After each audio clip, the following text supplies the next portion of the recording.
Ok. Bueno, entonces ya pueden ver mi presentación, ¿verdad? Sí. Sí. Muy bien. Por favor, contéstenme, porque si no siento que estoy aquí hablando como merolico y no sé si me están escuchando. Bueno, listo. Entonces, la clase de hoy se trata justamente de los sistemas de las áreas de distribución, ¿no? Este tema, en términos generales, pues se le denomina areografía. La areografía es el estudio, es la ciencia o la disciplina que estudia todo lo referente a las áreas de distribución geográfica. Su forma, su tamaño, cómo están espacialmente representadas, etcétera, ¿no? Y no solamente trata de aquellas áreas de distribución geográfica de especies, sino de cualquier taxón de una jerarquía superior, ¿no? Es decir, podemos nosotros tener áreas de distribución de especies, de géneros, de familias, de órdenes, etcétera. A la areografía también se le conoce como corología. Coros significa área y bueno, logía el estudio, ¿no? Entonces es el estudio de las áreas de distribución de los taxones de cualquier nivel, como ya dijimos. Y bueno, esa es la disciplina que nos permite analizar cómo son estas áreas de distribución. Entonces, vamos a regresar, perdón, voy a regresar un poquito a esa diapositiva para preguntarles, ¿no? ¿Qué es un área? ¿Quién me puede decir qué es un área? Si se acuerdan de sus clases de la primaria. A ver quién puede. Alan. Pues es la ¿Qué es un área? es la extensión de una superficie, ¿no? Ujú. Sí, sí. Sí, es justamente una superficie. ¿Qué más? ¿Cómo se mide la superficie o el área de un cuerpo en 2 dimensiones? Por ejemplo, de un cuadrado, ¿no? ¿Se acuerdan? Pues la base por altura, ¿sí? ¿Se acuerdan de un cuadrado? Bueno, entonces un área es una superficie, es una extensión, es un segmento de la superficie terrestre, en este caso, ¿no? Ya que estamos hablando de la geografía, que se puede medir en 2 dimensiones, ¿no? Entonces, todas las áreas, pues, son unidades cuantificables. Así, entonces, pues, tenemos áreas que pueden estar sobre un plano y en el caso de la geografía, pues, son aquellas superficies que están en la superficie, perdón, que están en la Tierra, ¿no? Que están sobre la geografía y que, bueno, están definidas por 2 dimensiones al menos. Cuando nosotros hablamos de las áreas de distribución geográfica de los taxones, entonces estamos haciendo primero referencia a un concepto que se trata de una superficie. También estamos haciendo referencia a algo que se le llama la distribución. Entonces, ¿qué es la distribución? ¿Se acuerdan que en la primera clase hablamos un poquito que había una distribución ecológica, había una distribución geográfica, etcétera? Bueno, existen muchos tipos de distribuciones. Sin embargo, la distribución de la que tratamos en biogeografía es la distribución geográfica. Entonces, es esa superficie terrestre que que está siendo ocupada por algún grupo de organismos, por un individuo, por una especie, por una población, por una comunidad, etcétera.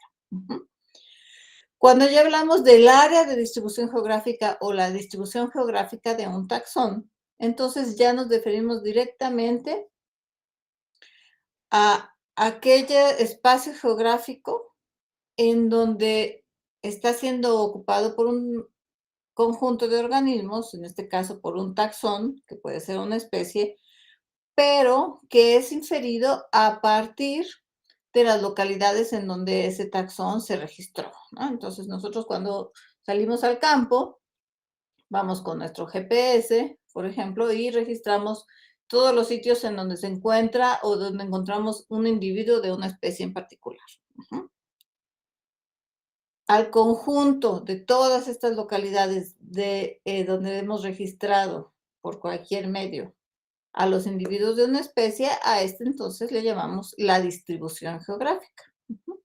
La distribución geográfica entonces parte de estas localidades o de estos puntos que solamente tienen coordenadas de latitud, longitud, en donde encontramos a un individuo de una especie particular. Ujú. Entonces, siempre que iniciamos cualquier investigación biogeográfica, pues lo primero que requerimos saber, pues, o conocer es la distribución del taxón que vamos a analizar. De hecho, algunos autores, pues, consideran que las unidades fundamentales de estudio de la biogeografía, pues, son estas unidades espaciales que forman parte de la distribución o en sí la distribución geográfica. Ujú.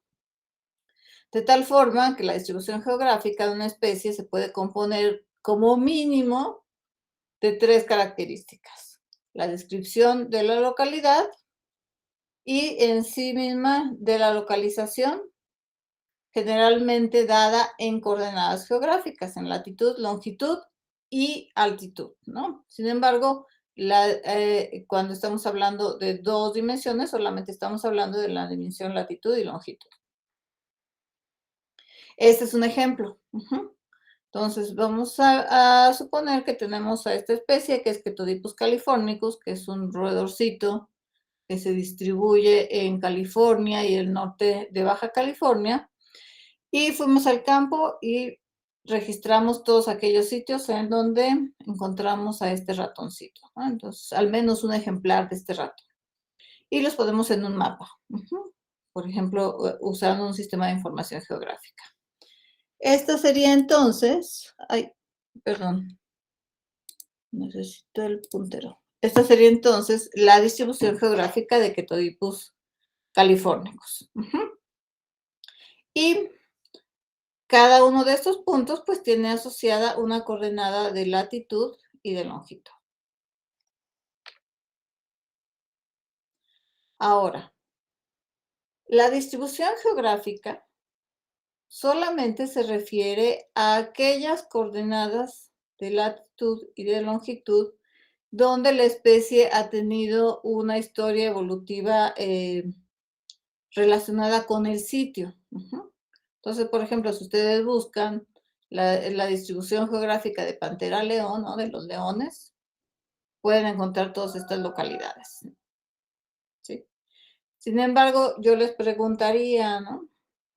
¿Todas estas localidades forman parte del área de distribución geográfica de León? ¿Sí o no? ¿Y por qué? ¿Quién puede decirme? A ver, ¿quién quiere participar? A ver, Aileen.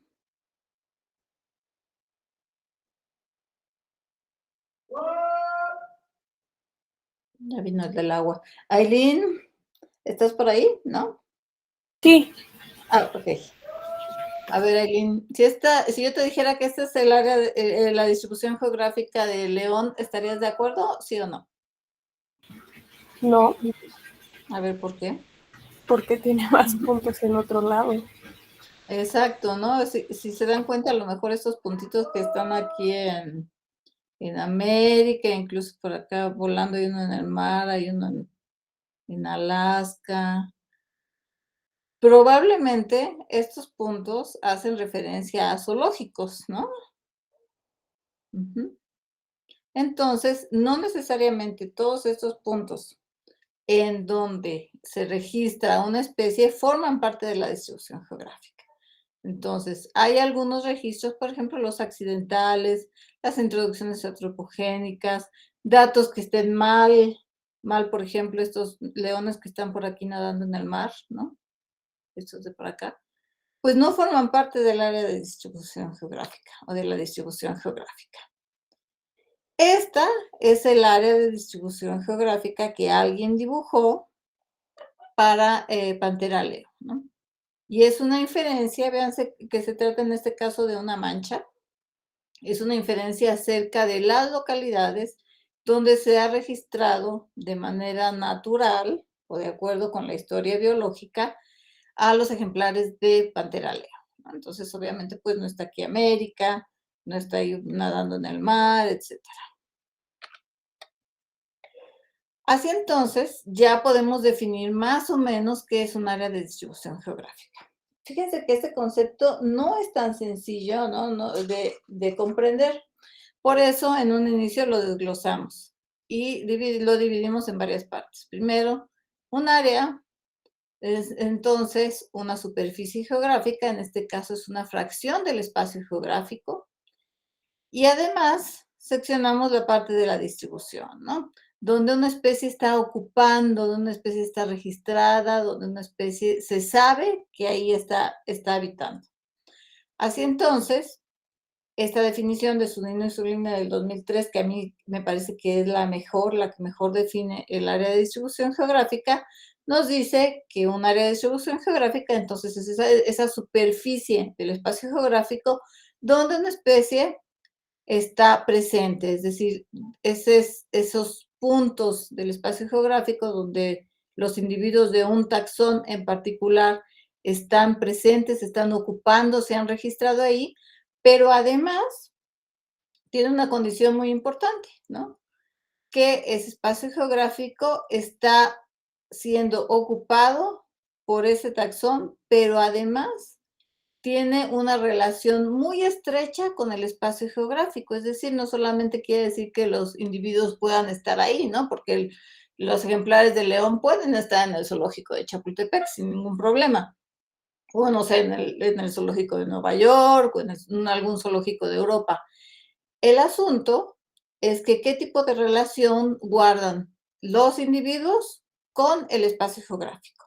Y Zunino y Zulini lo definen de una forma muy clara, ¿no? Dicen ellos, este espacio geográfico tiene una relación no efímera, ¿no? ¿Qué quiere decir eso? Que tenemos una relación muy estrecha entre los individuos con el espacio geográfico. Y esa relación estrecha viene dada, pues, por la historia biológica, por la historia evolutiva, por las interacciones ecológicas, etcétera, con el uso que se le hace, por ejemplo, a los recursos del ecosistema. Es decir, son sitios donde las especies están anidando, donde se están reproduciendo, donde están descansando, donde se están alimentando, etcétera, ¿no? No es cualquier lugar, sino aquel resultado de la historia evolutiva y ecológica de ese taxón. Así entonces, las áreas de distribución geográfica no son necesariamente superficies geográficas, ¿no? Lo que dijimos es que son puntitos, no sé si los alcanzan a ver, pero son puntitos donde una especie ha sido registrada mediante la observación, la recolecta, por huellas, por trazas, etc. Pero nosotros suponemos que justamente esos individuos no están ocupando solamente un espacio puntual, que en todo caso es adimensional, ¿no? Un punto, por definición, no tiene dimensión sobre el espacio geográfico, sino que realmente están ocupando una superficie. Entonces, nosotros suponemos que a partir de esos puntos, pues hay un uso eh, del espacio geográfico que constituye entonces una superficie. Ajá. Y nosotros hacemos esta inferencia hacia superficies geográficas que son lo que les llamamos a las áreas de distribución. Ajá.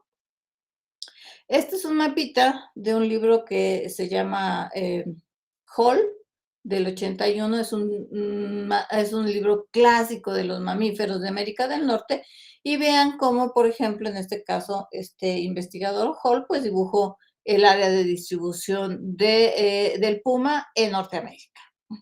Entonces tenían los puntitos donde se ha registrado los ejemplares de puma y bueno, él hizo una inferencia hacia una superficie geográfica que es todo el área sombreada. El área que no está sombreada, pues no formaría parte del área de distribución geográfica. Sin embargo, vean que, por ejemplo, Hall, pues dibujó un área más o menos continua, ¿no? O sea, no pueden ver ustedes parches, sino ven una mancha única, una mancha grande que está representando entonces todo el área de distribución del puma. Por afuera de esa mancha, pues nosotros asumiríamos que ahí no está el puma. Adentro de la mancha, en cualquier lugar dentro de la mancha debería haber pumas. Es decir, si yo fuera a muestrear aquí en esta parte de Canadá, pues aunque no hay registros, habría una alta probabilidad de que yo fuera y encontrara un individuo de puma. Ok. Entonces, como podemos hacer estas inferencias sobre las áreas de distribución, podemos describir las áreas de distribución, que es de lo que se trata la areografía. ¿Cómo podemos describir las áreas de distribución? Bueno, en primer lugar, pues podemos describirlas de acuerdo con su tamaño. Y entonces podríamos calcular la superficie exacta de la superficie que está siendo ocupada por cierta especie. Así entonces podríamos tener el número de kilómetros cuadrados o de hectáreas, etcétera, que ocupa una especie en particular. Esto puede ser muy útil en términos de conservación, porque podríamos tener áreas de distribución geográfica muy pequeñas y muy grandes. Ahorita vamos a verlo. También podríamos calcular las áreas mediante métodos indirectos, asignando las áreas de distribución a espacios preestablecidos. Por ejemplo, si tenemos una clasificación de la superficie terrestre, cualquiera que sea, podríamos asignar las áreas de distribución a esta clasificación. Por ejemplo, la clasificación geopolítica, ¿no? O los límites geopolíticos de los países podrían ser útiles en algún momento, no digo que lo sean, pero a lo mejor para alguien podrían ser útiles para describir cómo es el área de distribución de una especie. Así entonces podríamos tener áreas de distribuciones amplias y áreas de distribuciones restringidas, pero desde un punto de vista relativo, ¿no? Entonces, por ejemplo, una especie que pudiera estar en muchos países pudiera ser una especie de distribución amplia, o una especie que pudiera estar en pocos países podría ser una especie de distribución restringida.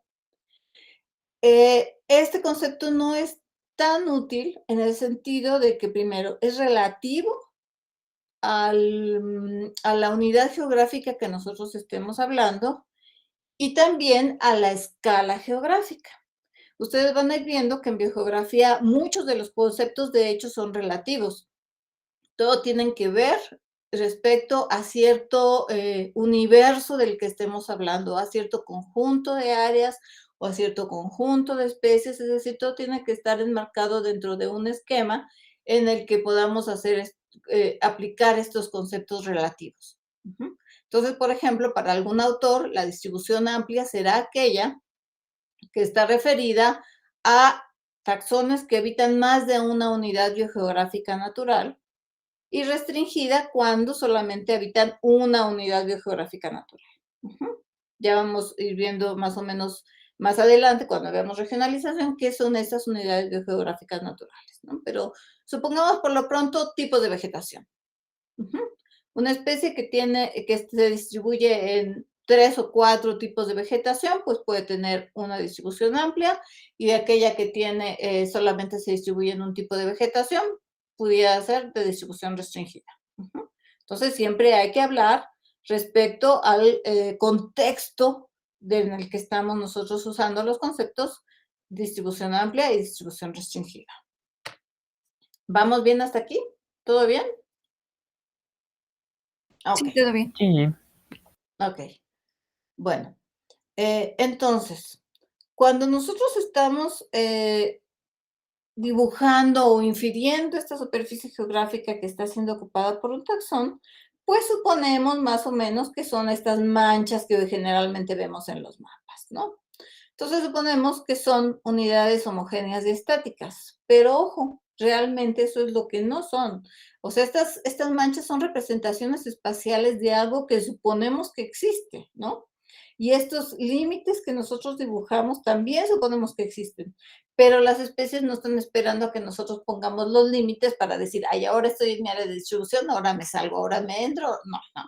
Sino que lo que hacen estas unidades llamadas áreas de distribución es que son entidades dinámicas y también están cambiando con el tiempo, ¿no? Entonces, así como los taxones son unidades dinámicas, también las áreas de distribución son tan dinámicas como los taxones son.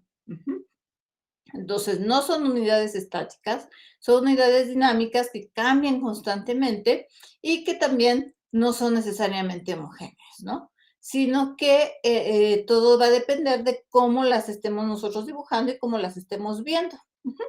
Aquí está, por ejemplo, otra vez tenemos las áreas de distribución de Pantera leo, pero fíjense que aquí hay unos Pantera leo que para algunos autores son subespecies, para otros son especies, que se extinguieron. Entonces, por ejemplo, en verde tenemos el área de distribución de otra subespecie de Pantera leo, diferente a la que conocemos. Aquí en rojo hay otra, en amarillo hay otra, y en negro es la distribución conocida actual de león. Entonces vean que, por ejemplo, ha habido otras especies también de Pantera leo, o subespecies, perdón, o especies muy relacionadas a Pantera leo, que han habitado la superficie terrestre y que hoy en día pues ya no se encuentran. Entonces, ¿qué quiere decir esto? Que las áreas de distribución pues son tan dinámicas como los taxones mismos, ¿no? Y evolucionan y cambian conforme evolucionan y cambian los taxones. Incluso en las épocas tan recientes como hace unos 100 años o menos, el área de distribución de los taxones puede haber cambiado mucho, ¿no?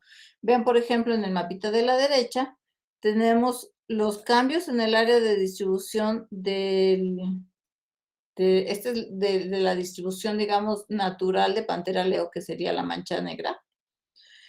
Con respecto a lo que ha pasado, más o menos dependiendo de la presión antropogénica, ¿no? Entonces, por ejemplo, los manchoncitos cafés es lo que actualmente se conoce todavía que hay leones, aunque vean que esto era mucho más grande. Pero bueno, en esos manchoncitos, bueno, podemos decir que todavía hay leones. Los manchoncitos café claro es donde pues probablemente ya se extinguió, ¿no? O sea, extinciones locales o extirpaciones en esas localidades de ejemplares de león. Y algunas otras presencias donde todavía había león hasta los 40, ¿no? Por ejemplo, aquí en el oeste medio, un poquito aquí en la India y aquí en el norte de África. Entonces, las áreas de distribución geográfica sí cambian a través del tiempo, han cambiado más lentamente en tiempos pasados que en tiempos modernos, pero eventualmente son entidades cambiantes. ¿De qué otra forma podemos describir al área de distribución geográfica? Bueno, dependiendo entonces de la escala espacial, dijimos también, podemos pensar que las áreas de distribución geográfica son más o menos homogéneas o no lo son. A esta homogeneidad o no homogeneidad se le llama continuidad. Vamos a suponer que estamos aquí en esta escala geográfica y vemos la mayoría del continente americano. Inferimos el área de distribución de una especie aquí en la península de Yucatán. Si la ven, pues es una mancha, ¿no? Ahí más o menos continua. Pero si nos vamos acercando, nos acercamos un poco más a la península de Yucatán, pues vamos a empezar a ver huecos, ¿no? Dentro del área de distribución. Y entre más nos acerquemos, entre más hagamos zoom, vamos a ver cada vez más huecos, más huecos, más huecos. Entonces, las áreas de distribución a cierta escala van a parecer continuas, pero otras escalas van a ser discontinuas y cada vez más discontinuas. Y si hacemos cada vez más zoom, más zoom, más zoom, más zoom, pues ¿qué vamos a encontrar? Pues los puntos, o los ejemplares, los individuos que están de esa localidad, que están ocupando en un momento dado solamente una unidad espacial que correspondería al punto. Así entonces, las áreas de distribución geográfica las podemos describir como continuas o como discontinuas, pero dependen de la escala de estudio. A cierta escala sí son continuas y dejan de ser discontinuas a otra escala. Entonces tenemos otra vez aquí un concepto relativo. ¿Por qué son discontinuas las áreas de distribución? Aquí dice, debido a un efecto de la escala o a una condición anisótropa del ambiente.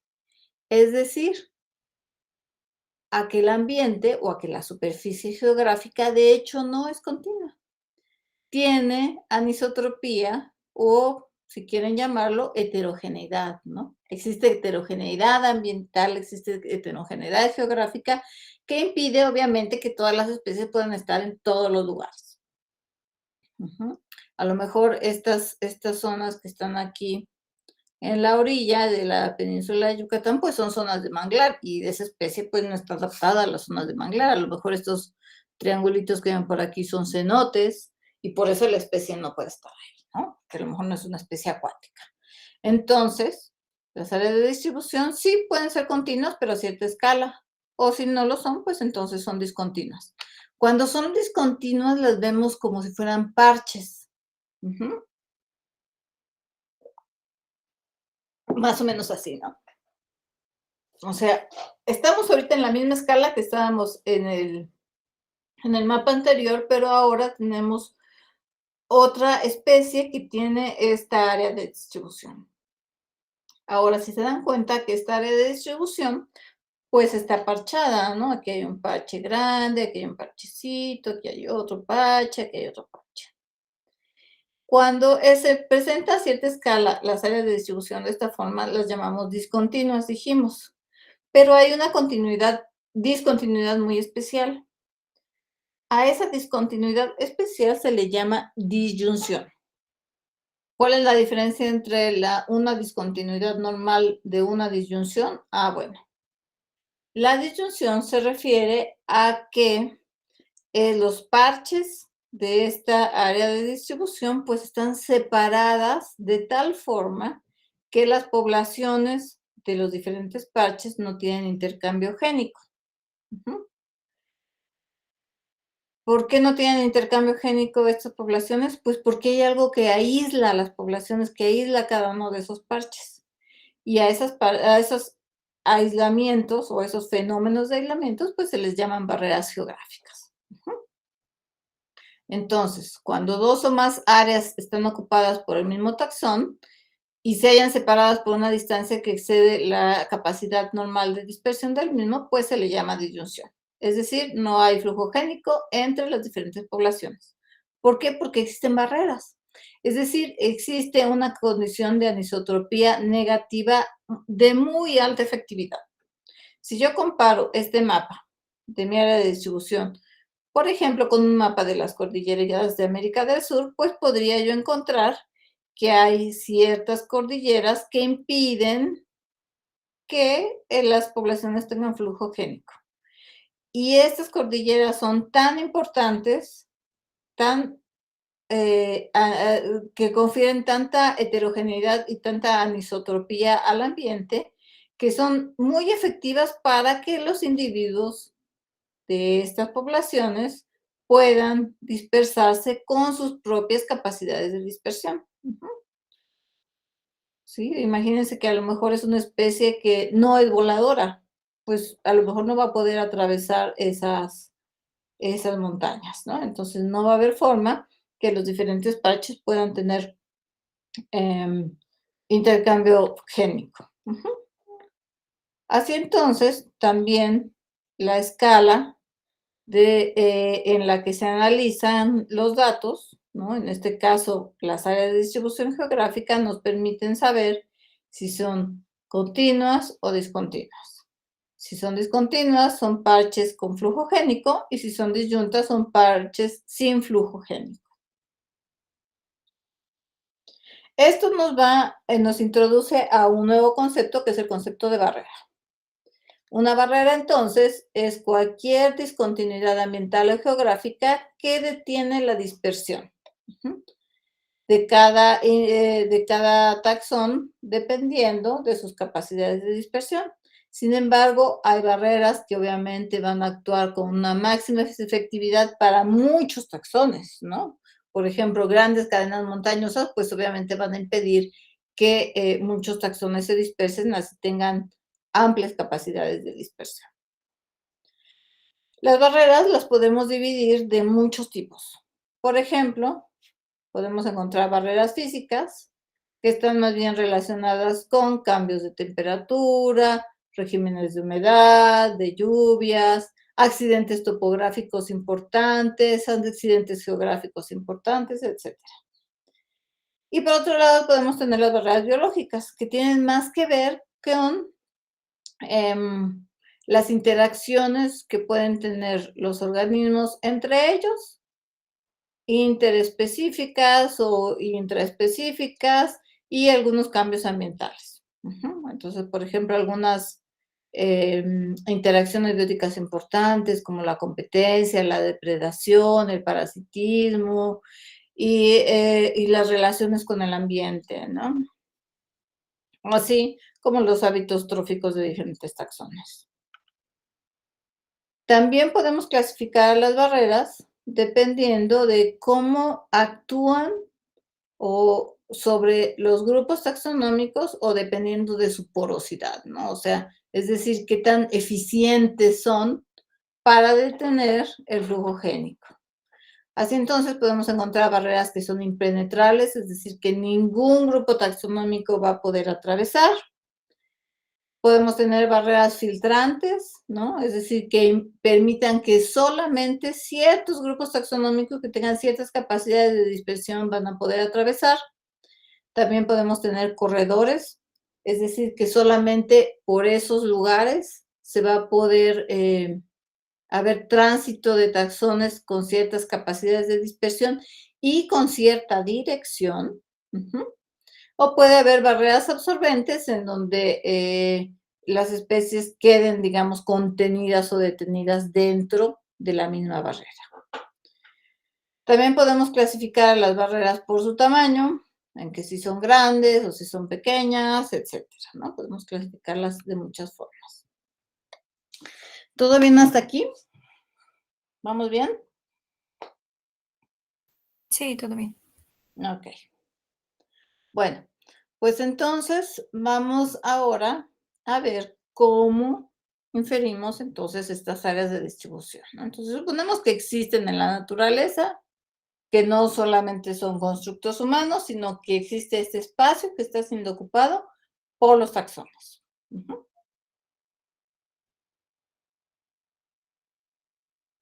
Bueno, existen muchos métodos para inferir las áreas de distribución. Algunos ya los medio vieron en el video, ¿no? Que les compartió la doctora Isolda. Bueno, entonces, la inferencia de las áreas de distribución se hace de muchas formas, pero podremos distinguir al menos 3 tipos grandes de métodos para hacer estas inferencias. Uno es a partir de los puntos de colecta o directamente utilizar los puntos de recolecta. La otra es a través de un proceso de generalización de los puntos a unidades geográficas. Esto quiere decir que nosotros vamos a dejar caer nuestros puntos sobre superficies geográficas previamente establecidas y entonces vamos a hacer este proceso de que todas las áreas geográficas que están siendo intersectadas por un punto, bueno, formen parte entonces del área de distribución. Y esto se puede hacer mediante unidades naturales, unidades arbitrarias, unidades geopolíticas, etc. Y el tercer conjunto de métodos se refiere a las inferencias a partir de otros datos adicionales. Por ejemplo, a partir de datos que pueden tener los expertos especialistas en los grupos, a través de otros métodos cuantitativos, mediante distancias o a través del modelamiento espacial. Perdón. Bueno, entonces, el primer conjunto de métodos sería simplemente los puntos de recolecta. A veces hay taxones que tienen tal muestreo, tal cantidad de datos, que no es necesario hacer inferir ningún área porque hay tal cantidad de datos que pues ya sabemos que está ahí, ¿no? Y que además también sabemos que el esfuerzo de muestreo es suficiente para decidir que los puntos son representativos de lo que pudiera ser un área de distribución. Cuando queremos entonces hacer directamente la inferencia, pues podemos poner los puntos, ¿no? De donde registré un taxón y simplemente delineo un límite alrededor de los puntos donde yo creo que ese taxón puede habitar. Ahora, ojo, esto no es así tan sencillo, ¿no? Generalmente esto lo hacen los especialistas con cierto conocimiento experto de dónde puede estar los individuos de la especie y dónde no pueden estar, ¿no? De tal forma que pueden hacer áreas compactas, ¿no? O hacer diferentes áreas, inferir diferentes áreas. La desventaja, obviamente, pues es que cada investigador podría hacer su propio mapa de manchas y no habría forma de saber cuál es el bueno, ¿no? Después tenemos ya los métodos más cuantitativos que tienen que ver con métodos geométricos. Por ejemplo, este método, que es el llamado el método del polígono convexo mínimo, es un método geométrico en donde se unen mediante arcos de línea o líneas o arcos todas las localidades externas de un taxón con líneas cuyos ángulos no exceden los 180 grados y simplemente eso se considera la distribución geográfica del taxón, ¿no? Entonces, si estas son mis localidades más externas, pues las uno con líneas y esto ahora va a ser mi inferencia del área de distribución geográfica mediante el método del polígono convexo mínimo. Es muy importante que ninguno de los ángulos internos exceda los 180 grados, ¿no? Los ángulos internos son estos. Aquí, aquí, aquí, aquí. Este método, por lo tanto, no permite la existencia de bahías o penínsulas. En 1975, Eduardo Rapoport, un investigador argentino, propuso un método que se llama el método de la propincuidad media. Este método de la propincuidad media asume entonces que la distancia que tienen las localidades de los taxones entre ellos nos puede dar evidencia del área de distribución. La propincuidad es sinónimo también de vecindad, ¿no? Entonces, mediante los vecinos más cercanos, podemos elaborar árboles de tendidos mínimos, árboles de distancias mínimas, colonias de máxima propincuidad, con los que podríamos nosotros dibujar las áreas de distribución geográfica. Entonces, ¿cómo opera este método? Bueno, necesitamos una regla, ¿no? Si lo vamos a hacer a mano, pero los sistemas de información geográfica pues ya tienen herramientas para hacer estas cosas sin necesidad de hacerlo en papel, ¿no? Y lo que vamos a hacer primero es conectar todas con líneas, todas aquellas localidades que son las más cercanas entre ellas, generando estas colonias de máxima propincuidad. Entonces tengo que medir todas las localidades entre ellas y juntar las localidades que estén más cercanas.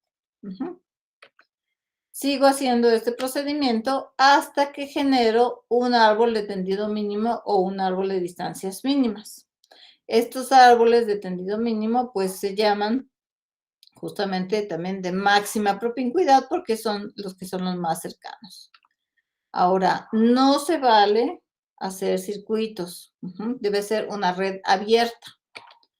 Una vez que tengo esta red abierta, entonces con todas las medidas que tomé de estos arcos, ¿se acuerdan que los tuve que medir? Junto las medidas de cada uno, de aquí para acá, de aquí para acá, de aquí para acá, todas esas medidas las voy registrando Y con esas medidas, entonces, calculo la media aritmética, es decir, el promedio de estas medidas. También puedo calcular algunos otros estadísticos como la varianza, la desviación estándar, el error estándar, etcétera. Ujú. Ya que tengo mi medida, ahora entonces, con esa medida voy a dibujar círculos alrededor de cada una de las localidades con esa medida. Ujú.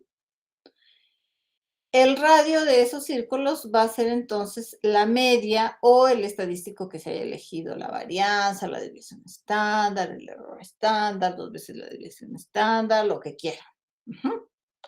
Y entonces empiezo a dibujar los círculos, ¿sí? En automático van a quedar aisladas aquellas poblaciones que estén separadas por distancias mayores de 2 medias aritméticas, en el caso que escogí la media, ¿no? Pero yo podía haber escogido alguna otra medida. Esto en automático entonces me va a definir si el área de distribución es continua o es discontinua. Ujú. Para terminar el método, entonces únicamente ya sombreo aquellas parches que quedaron y este sería el área de distribución inferida para este taxón. Como pueden ver, puede tener muchas ventajas ya que podría ser un método replicable en cualquier parte del mundo, pero hay varias subjetividades. Por ejemplo, ¿cuál es el mejor estadístico? ¿O cuál es el estadístico que debería yo elegir? Y también, pues, no incluye nada de la biología del taxón, absolutamente nada, ¿no? Aunque puede ser que nos dé un poco de idea, quizá, de que esto, de que esas medidas puedan, ser tomadas como el home range, ¿no? O sea, este espacio que pudiera así estar siendo ocupado por el taxón. Uno de los métodos más exitosos y más usados dentro de la biogeografía para inferir las áreas de distribución geográfica, pues, es el método de la cuadrícula. Algunos otros lo llaman método cartográfico, método de la gradícula, método del retículo cuadrangular, etc. En este método, lo único que se hace es que pongo los puntos de las localidades de mi taxón y superpongo a estos puntos una malla, una cuadrícula del tamaño que yo elija. Ahí empieza la subjetividad, ¿no? Y después de los superponerlos, pues hago el proceso de generalización, del proceso que les hablaba, ¿no? Entonces, este proceso de generalización implica que yo elijo una unidad, predetermino una unidad, pongo los puntos y todas las unidades en donde está, hay un registro, pues forman parte ahora del área de distribución de la especie. Entonces, estos cuadros verdes serían el área de distribución de mi especie para este tamaño de cuadrícula o para este otro tamaño de cuadrícula. Vean que obviamente el tamaño de cuadrícula genera que un área de distribución pueda ser continua, como en este caso, o discontinua. Ajá. Vean como aquí están todos los parchecitos separados y aquí pues realmente existe continuidad. Ujú. Es un método muy utilizado en biogeografía, sobre todo porque es replicable y muchos análisis, pues, pueden hacerse de manera matricial. Sin embargo, en los últimos dos décadas, pues ha habido un boom importante hacia el uso de la distribución potencial para los análisis biogeográficos. Esta distribución potencial es un área que se asume que tiene una probabilidad alta de ser ocupada por la especie. ¿Por qué? Porque se encuentran en ella las condiciones ambientales adecuadas para que la especie pueda sobrevivir. Entonces, nosotros podríamos tener diferentes condiciones ambientales o diferentes variables ambientales, no sé, la vegetación, el clima, aquí no se ve, pero es el suelo, etcétera. Y en aquellos sitios donde las condiciones ambientales son las más adecuadas, pues tendremos el área potencial de la especie, ¿no? Donde la vegetación sea adecuada, donde el clima sea adecuado, donde el suelo sea adecuado. Ahí es el área que va a tener la mayor probabilidad de ser ocupada por la especie. Por eso, potencialmente puede formar parte del área de distribución. Así también podremos nosotros encontrar algunas zonas que pudieran tener una probabilidad media y otras zonas que pudieran tener probabilidades bajas. Y esto podríamos representarlo, obviamente, en el espacio geográfico. Estos modelos de distribución o modelos de distribución potencial también se les llama de otras muchas formas. Y en general son modelos que hacen esto, ¿no? Relacionar las observaciones o los registros de las especies que hacemos en el campo y relacionarlos con variables predictivas, con base en una respuesta teórica o una respuesta estadística, en un modelo estadístico determinado. Para elaborar estos modelos se requiere entonces, claro, los registros donde las especies han sido colectadas, pero en algunos casos también los registros donde la especie no fue encontrada. Entonces, algunos métodos requieren también el conocimiento de la ausencia de los taxones. Y otros no solamente requieren la presencia y la ausencia, sino que otros también requieren la abundancia. Y el otro dato importante que se requieren, pues son aquellos, cuáles son las variables ambientales o los factores que limitan ecofisiológicamente a la presencia de una especie, ¿no? Entonces, esto es lo que tratamos de encontrar cuando hacemos modelos de distribución. La mayoría de los modelos de distribución geográfica están basados en el concepto de nicho ecológico. El concepto de nicho ecológico, entonces, tiene que ver con ese conjunto de variables en donde una especie puede sobrevivir. Y lo que se hace básicamente, pues, es superponer los datos de las especies, de los puntos de las especies, con las diferentes variables ambientales y mediante un algoritmo de relación, pues, se obtiene el área de distribución geográfica.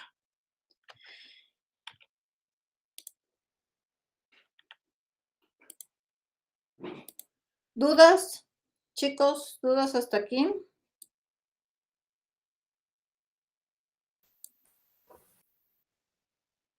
Por mi No, parte, no. Ok, bueno, creo que las dudas van a salir cuando hagamos el ejercicio. Entonces, les había yo subido un ejercicio, ya se nos está acabando el tiempo, tengo que conectarme a la otra junta, pero rápido les voy a contar lo que tienen que hacer. Ok. ¿Por qué si les digo detener grabación no la detiene? Detener grabación.